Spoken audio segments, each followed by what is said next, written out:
They are mostly known for climbing on cars, eating tin cans, and being destructive to any yard. What if I told you that this wasn't true and there's much more to goats? Goats are quickly becoming popular, and it's not just their cute antics that you see on Facebook. Their uses might benefit you or someone you know. I am an owner, breeder, and seller of goats.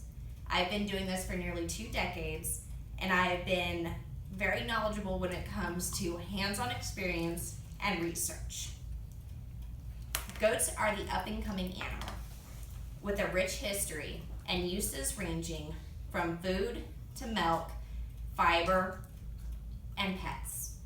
Today, I will be talking to you about goats, specifically the purposes for meat, milk, fiber, and as them as pets. First, let's talk about a common term that we still use today, scapegoat.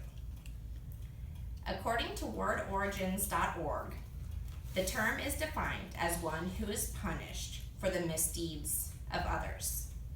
In 1530, William Tyndale misread the Hebrew word Azazel as Ez-Ozel, which translates to the goat that departs. Tyndale coined the term scapegoat as the goat that escapes. There is another opinion among scholars as well. It was said that shepherds used fainting goats and put it with more expensive livestock to protect the herd. When a predator would attack, the herd would run away, leaving the fainting goats as an easy prey, thus making them the scapegoat. Now that we've talked about a term we commonly use, we're going to talk about what goats are used for. Over the years, goats have been used for meat, milk, and fiber. There are several breeds of goats raised for the sole purpose of meat. They can include Spanish, Boer, and Kiko goats. Their meat is very lean compared to other types of meat.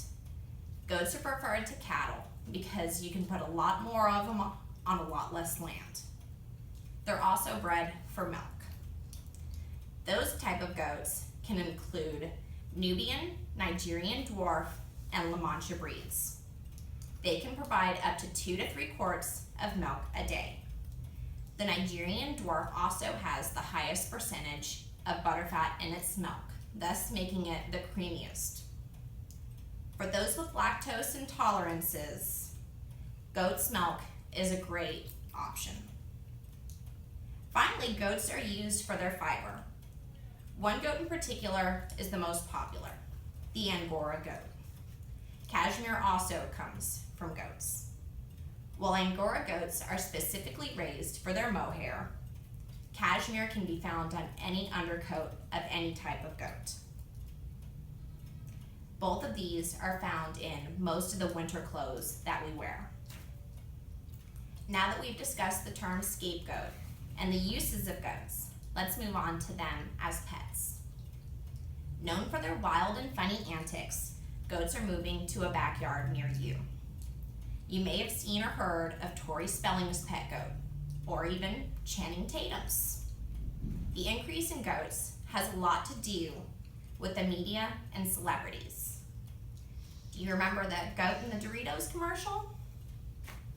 My San Antonio News put a story in the paper in 2012 about a lady who decided to keep 2 goats in her backyard.